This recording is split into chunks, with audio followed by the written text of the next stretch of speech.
Hi guys, welcome to our channel. Hope everyone was doing great. In this video, I'm going to guide you how to become a freelancer. This is a kind of a freelancing roadmap.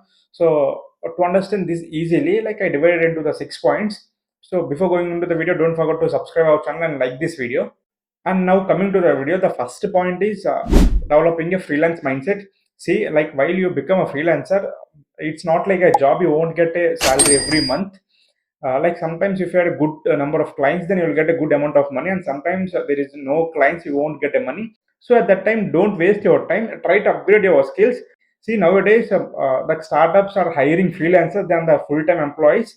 So developing a freelance mindset is important in a beginner stage. And second point is select your niche, whether it is a graphic design, SEO, or social media management, or video editing, anything. First of all, select a niche, or else if you had any interest in this particular niches, not only these, like any other. So try to get clients in that particular niche, what you had interest, what you had a skill, but stick to the only one skill, one niche. Don't change skill every time if you're not getting any clients. I'll recommend to stick for a one skill. If you are expert in that, if you're getting more clients, then you can offer multiple services. You need to be specific about your services. For example, if you're on a graphic design, provide like any social media post design or brochure designs or menu design, like a many subcategories in this. Like first of all, as a beginner, stick to one. Then you can expand slowly. And now the third point is you should be clear with your specific client or an idea client. This means with whom you want to work, like with the startups or a content creators. In this way, you have to decide your ideal client, and you have to try to get work from those type of clients. And next is like you want to decide you want to work for a short term project or a long term project. This is about the third point. And fourth point is creating your own website is mandatory. Don't share your portfolio in a dry format, it won't look good. So I'll recommend to go with a basic website as a portfolio website. And fifth point is how much you should charge.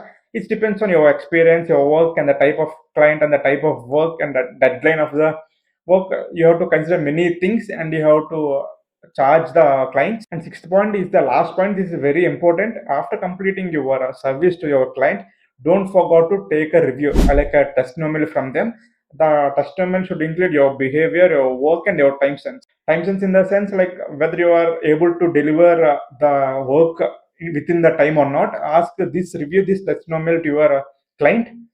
Last, the final thing I forgot to say is that don't leave your job for freelancing. First of all, while doing your job, work on these freelancing skills and learn some skill, and try to get clients, try to earn some amount of money. When you are earning good amount of money, then you can decide whether you want to resign or you want to continue with the job and freelancing. But in starting level, don't resign your job for a freelancing. This is my biggest recommendation for everyone who are going to choose a career as a freelancing. And here comes the end of the video. So these are the 6 simple steps. If you're a beginner, this is the roadmap you can follow to become a good freelancer. Hope you understand all the 6 points. We'll see you in the next video. Till then, bye bye.